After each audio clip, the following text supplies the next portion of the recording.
To be joined by Eddie Hall in beautiful Las Vegas, Nevada. There's a massive UFC card on tonight, but first, exciting news in the world of Clash Royale. Two characters getting evolutions. We've got Pekka, we've got Mega Knight as a man who has previously become the strongest man in the world. I know you've got your Mega Knight t-shirt on. He hits with a power of 100 mustaches, so you must be pretty impressed by his facial hair and what he can do with it.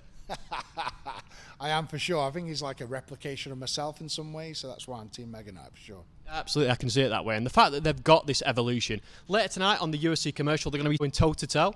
From my perspective and how popular these guys are within the game, it feels like this is the Muhammad Ali, George Foreman of the Clash Royale world. That's exactly what it is. It is the battle of the giants, the battle of the centuries. So I'm looking forward to it. And I know that you're a big gamer, right? So tell me, how did this partnership with Clash Royale, how did it all come about? Well, basically, I play a little bit of games, but they were looking for someone to sort of front the heavyweight campaign. Obviously, we were doing the heavyweight phone, and obviously needed someone strong, so here I am. So if we were to inject you into the game, would you use your raw power, your muscle, or would you use the tank that you seem to be roaming around in? Probably the tank. Yeah, I'd rock up in the tank and just run everyone over. They need to implement a tank into the game. That'd be cool. We're pitching the ideas now to Clash Royale, but I know you'd go with that tank. I've even seen you going through McDonald's in it. So can you tell me a little bit about what that experience was like? I mean, owning a tank in itself is just amazing. You know, it's one of the childhood dreams. And then, being able to do stuff like that, like go to McDonald's, pick my son up from school in the tank. Yeah, it's just pretty cool. Get proper man points. What is the most outrageous look or reaction somebody's giving you to that tank? Oh, geez. I mean, I literally, you drive around in it and you see everyone's jaws on the floor, kids, adults, old people, it just gets that reaction of like, what is that? Everywhere you go, which is pretty cool. It is pretty cool. And obviously you've got the t-shirt on. We know you're a bit of a gamer. Tell me about your journey. What were you playing when you were a kid? What are you playing now?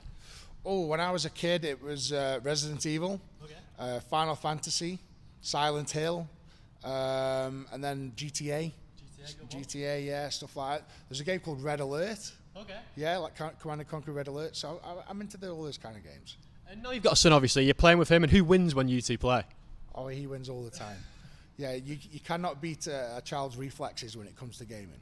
And obviously, doing this thing with Clash Royale, it's fantastic. I know you've been out on the street testing this out. We've got the world's heaviest phone case here. Is anyone able to hold that? How are they getting on? I know you can obviously do it. Okay, I'll give it a whirl. This is my left. Oh, my word.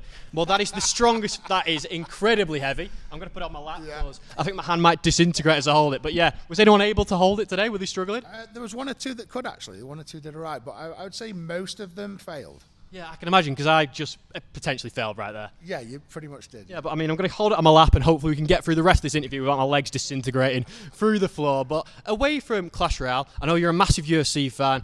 Like you, I've done some training with Tom Aspinall, so I know how lethal he is. But tell me about how you've got on with him. Tom's an amazing guy. I sponsor Tom through Beast Farm. Tom is just one of those guys who's just so, I don't know what the right word is, deceiving. He's such a nice guy, just dead pleasant, dead nice, but then he's got that flick switch, and I've sparred with Tom, I've wrestled with Tom, and it's like being in the cage with a lion, someone that just plays with you, but at any point it could just tear you to bits. That's what training with Tom's like. Yeah, I can imagine. And if we were to put you and Tom into the game in a tag team match, how do you reckon you go on against Mega Knight and Pekka? Oh, me and Tom would smash him up. All day long, we'd smash him up. Bring it on. Absolutely, absolutely. But Tom has a massive fight coming up, potentially against Jon Jones. Imagine if Jones gets through Miocic, that's sort of the route UFC fans would like to go down. What do you think of that fight? I think that's the fight everyone wants to see. I think it's the fight that everyone wants. Tom really wants that fight. He wants to prove he is number one.